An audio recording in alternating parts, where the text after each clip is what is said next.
Sur la rivière Mackenzie, dans les territoires du Nord-Ouest, la dernière barge fait son chemin vers le Grand Nord avant l'hiver. Elle transporte des véhicules, des matériaux, ainsi qu'un article bien particulier. La première mosquée à franchir le cercle arctique canadien.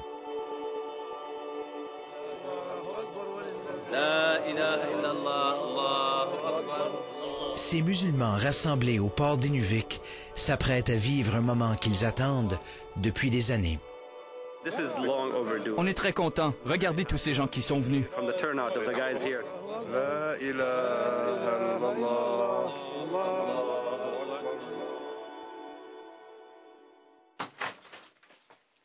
Amir Suleiman a immigré au Canada de son pays natal, le Soudan, en 1990.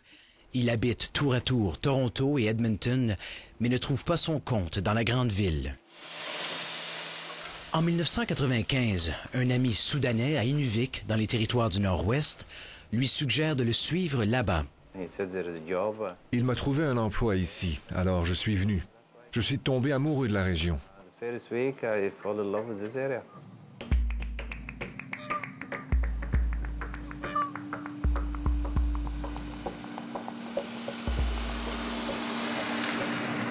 Inuvik, petite ville de 3500 habitants, se trouve à l'extrémité nord-ouest du pays, dans le delta du fleuve Mackenzie.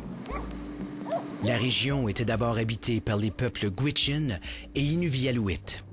La découverte de gisements de pétrole et de gaz naturel dans la région a mené à une expansion rapide d'Inuvik dans les années 80. Si les rêves de ces industries ne se sont toujours pas réalisés, la ville est devenue un centre administratif important. Il y a une vingtaine d'années, des immigrants, parmi lesquels un bon nombre de musulmans, ont été attirés par les emplois. Et ils ont rapidement réalisé qu'ils avaient une affinité avec les peuples autochtones.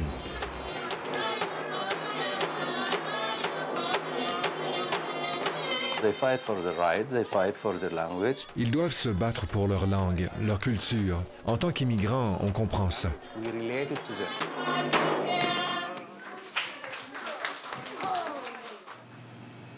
Le nombre de musulmans ici s'accroît rapidement. Ils fondent des entreprises, dépanneurs, services de taxi, coiffeurs. Amir Suleiman, lui, devient consultant en services de sécurité.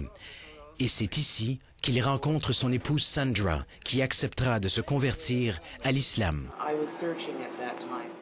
J'étais à la recherche de quelque chose et l'islam me donnait un sentiment de bien-être et de paix.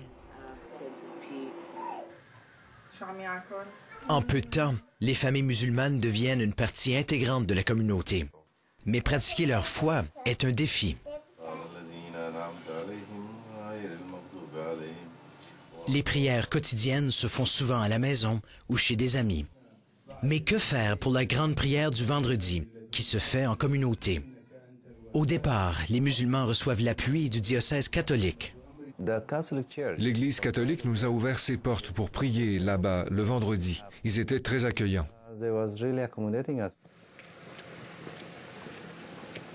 En 1997, les familles musulmanes achètent au coût de 10 000 $ une vieille roulotte qui deviendra une mosquée de fortune. Nous l'avons réparée, c'était notre pied à terre, mais la communauté a grandi. En effet, le nombre de musulmans à Inuvik augmente. En 2009, leur nombre approche la centaine. Les Suleiman, entre-temps, ont un garçon, Salim. Plus que jamais, pour Amir, le besoin pressant d'une vraie mosquée se fait sentir. Lorsque vous priez à la maison, vos enfants sont distraits et ils cherchent leurs jouets, veulent leur mère. Dans la mosquée, ils voient les gens alignés, entendent la lecture du Coran. Ils savent qu'ils appartiennent à un groupe, les musulmans. Il décide, avec ses voisins, d'explorer les possibilités. Il appelle les ambassades de pays islamiques à Ottawa. Je les ai tous appelés pour leur demander de l'aide. Ça n'a rien donné. Son ami, entre-temps, décide d'appeler un organisme caritatif à Winnipeg, la fondation Zubaydah Talab. L'organisme venait de prélever 300 000 $ pour une nouvelle mosquée à Thompson, au Manitoba. Je ne pensais pas qu'il nous aiderait, vu le coût énorme du projet. Hussein Gwisti est le cofondateur de la Zubaydah Talab. Lorsque la requête arrive d'Inuvik, il ne connaît même pas la ville. J'ai trouvé Inuvik dans Google et je me suis dit, mon Dieu, c'est si loin vers le nord. Il y a vraiment une ville là-bas? Lorsqu'il constate qu'il s'agirait de la mosquée la plus au nord en Amérique, il est vendu. Je leur ai dit, j'embarque tout de suite, sans poser de questions. Il commence à calculer le coût du projet. Les matériaux et la main-d'œuvre sont très chers dans le Grand Nord. Faire construire une mosquée là-bas dépasserait les demi-millions de dollars. Mais il y a une deuxième option. Faire construire la mosquée à Winnipeg et la transporter par semi-remorque jusqu'à Hay River, dans les territoires du Nord-Ouest. Elle serait ensuite transportée jusqu'à Inuvik sur une barge en suivant le fleuve Mackenzie. Un trajet imposant de 4500 km. C'est presque la même distance qu'entre Montréal et Mexico. On a constaté qu'on allait épargner de cette façon 200 000 $. À Inuvik, entre-temps, Amir Suleiman n'y croit pas, compte tenu de l'ampleur du projet. Still I didn't believe it.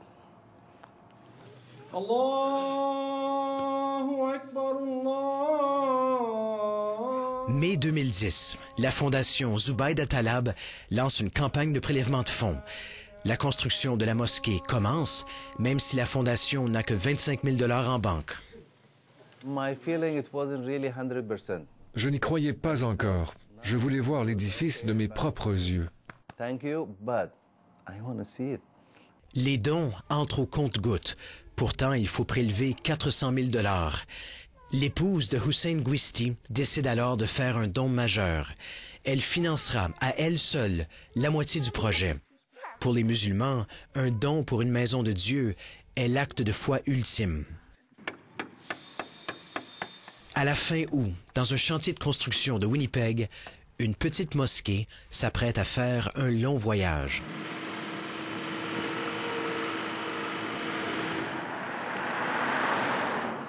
« 1er septembre, jour du départ. » Ce n'était qu'un rêve il y a 5 mois. Et là, regardez, elle est là.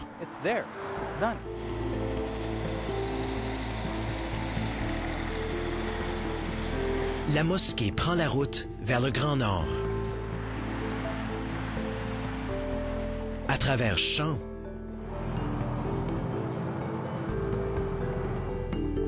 par-dessus rivières,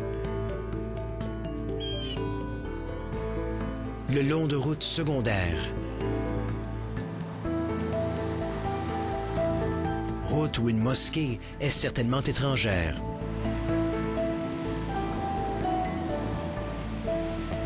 Le trajet se passe bien, jusqu'au nord de l'Alberta.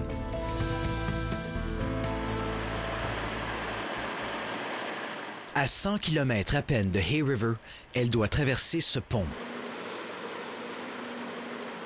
À première vue, une tâche impossible. Le chauffeur s'essaye, mais au milieu du pont, la mosquée penche dangereusement d'un côté. Le convoi s'arrête. Les ouvriers déplacent du matériel à l'intérieur de la mosquée et la machinerie lourde vient prêter main forte, tout ça pour que l'édifice regagne son équilibre. Enfin, le pont est traversé, la catastrophe évitée. Quelques heures plus tard, Hay River. La première étape du trajet est terminée. Mais il reste encore 1700 km à faire sur le fleuve Mackenzie.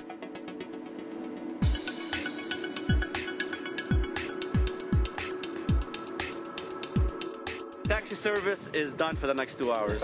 All the taxi drivers are here. Le 23 septembre au matin, au port d'Inuvik, certains musulmans ici attendent ce moment depuis 20 ans. J'apprécie humblement de pouvoir assister à ce moment historique. La mosquée arrive enfin à destination.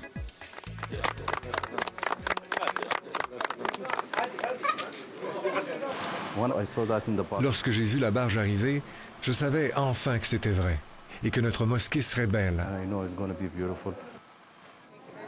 Mi-novembre, Hussein Gwisti quitte Winnipeg pour Inuvik. À son arrivée, il est accueilli en grand. Aux abords de la ville, la première mosquée dans le Grand Nord canadien ouvre ses portes. Hussein Gwisti revoit enfin l'édifice qu'il a vu prendre forme à Winnipeg. Musulmans et non-musulmans sont nombreux pour célébrer l'événement. It's not every day you get a chance to make Muslim history, you know, Canadian history. And that's what you're making right now. This is Canadian history. Always have relation with the community. Tous ces gens à mes côtés, venus célébrer avec moi, ça confirme que je fais réellement partie de cette communauté. That is the confirmation of a family member of this community. Allahu Akbar, Allahu Akbar. Hussein Gwisti est invité à faire le premier appel à la prière. أشهد أن محمد رسول الله.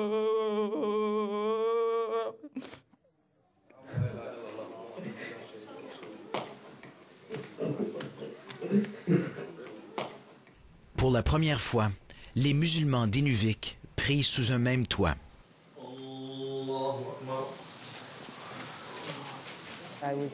J'étais en paix avec moi-même. C'était vraiment quelque chose d'être rassemblé et de prier avec les autres femmes.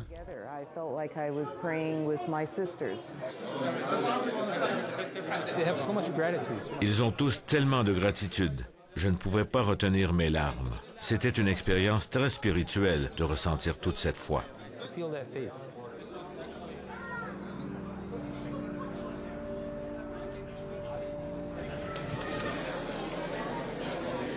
Le soir même, les musulmans invitent tous leurs voisins à un souper communautaire.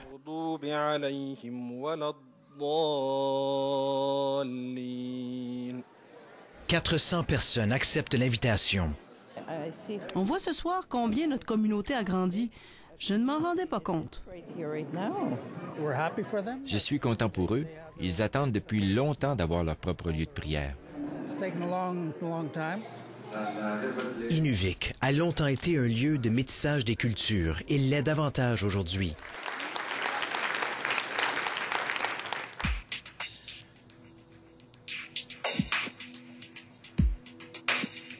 Dans le Grand Nord canadien, le minaret a maintenant sa place, symbole que les musulmans ne s'installent plus seulement que dans les grandes villes du Sud. Ici, entre la forêt boréale et la toundra, ils ont pris racine. C'est le plus beau cadeau imaginable.